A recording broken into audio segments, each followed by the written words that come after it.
you're a parent, I'm a parent. We have between us nearly a half dozen children. And I can, from the perspective of me wanting to keep my little girl safe and secure, this makes a lot of sense to me. The whole package makes sense to me. But also, I am a little bit worried about overall degradation of personal privacy here in the States. And I'm sitting here really absolutely torn between the practical of you guys talk about solving, what was the last number? 5,000 crimes a day, or helping to solve that many, which is an enormous amount of crime. So yeah, legitimate applause. But I also know that police officers aren't always behaving in a manner that we would consider to be conducive to the public good. They're humans too. They're humans too. And we were giving a lot of data to law enforcement. And I think you guys have a reasonable approach to this, delete after 30 days, encryption, not sharing willy-nilly, all the stuff that I could kind of hope that you would have in place for a solution like this. So straight up points.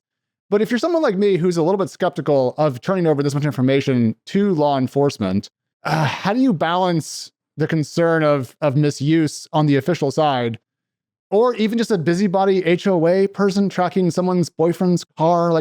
The human element here worries me quite a lot about how this could be misused. So I just wanted to pose that and just kind of hear your philosophy as a company, because you guys have a lot of cameras out there, and I'm sure you have data on me. Yeah. Do you use Google Maps? Daily? Yeah. You're comfortable, I guess, with Google knowing your exact location at all times? No, but I don't see an alternative. But you make that trade-off though, right? Oh, yeah. And I think that's the beauty of our country, which is Flock's not going in and installing cameras without permission from our democratically elected officials on a broad sense.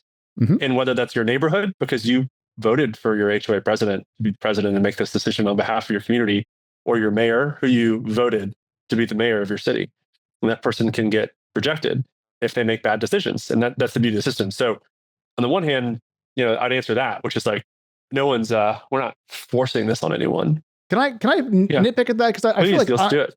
I get to individually opt into using Google Maps, and on my iPhone, I can say, you can use my location when I'm using the app only, not at all, that's useless, etc. But I do have some individual control over this. Whereas, HOAs are not famed for being the easiest to control democratic institutions, you might say. Consensus true. And so I feel like I don't have as much of a say, although I will fully admit, Garrett, that your point is good, that I do vote for my mayor, and if they make a choice, that's reasonable. Yeah, no, and I think you're right, because it's not a democracy, right? That's not how our country works. It's democratically elected people that make decisions. And my guess is, in the case of Rhode Island and in your hometown in Providence, you probably disagree with a lot what the governor and the mayor do, but hopefully in general, you approve of most of the things they do if that's who you voted for. So there's that piece, right? But let's actually move into how the technology works, which is also, I think, important. Yeah, hit me. One of the coolest things about Flock is we thought through what are all of the potential negative side effects of this technology, and how do we empower the either elected officials or the customers to move those levers to best fit their community. And so the implementation of this product is dramatically different city by city, state by state. And I'll give you some really good examples. Okay. In California, there's a state law called SB 34.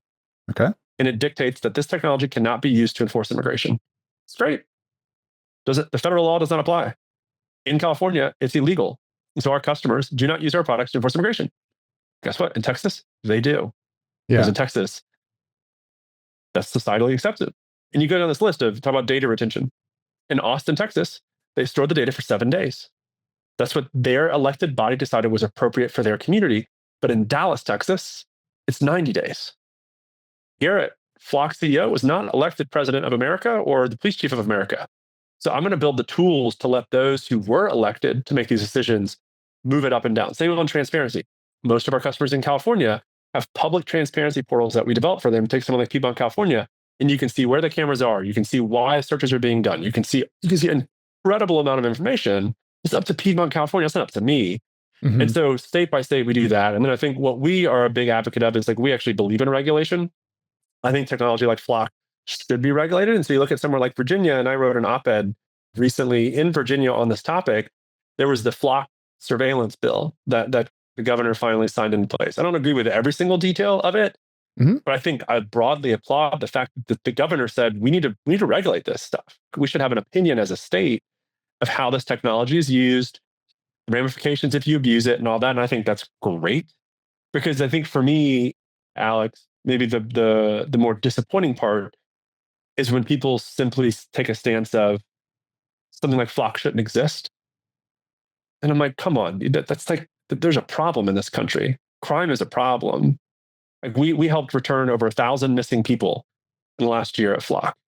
You're going to tell me that's like not good? We could debate maybe how it's used, but for me, I live in the real world where like problems need to be solved, and we welcome criticism of like whether it's data retention or data sharing. Like, let's find this balance. But same with you and using Google Maps. You're making an active decision that you would like to get to your destination faster.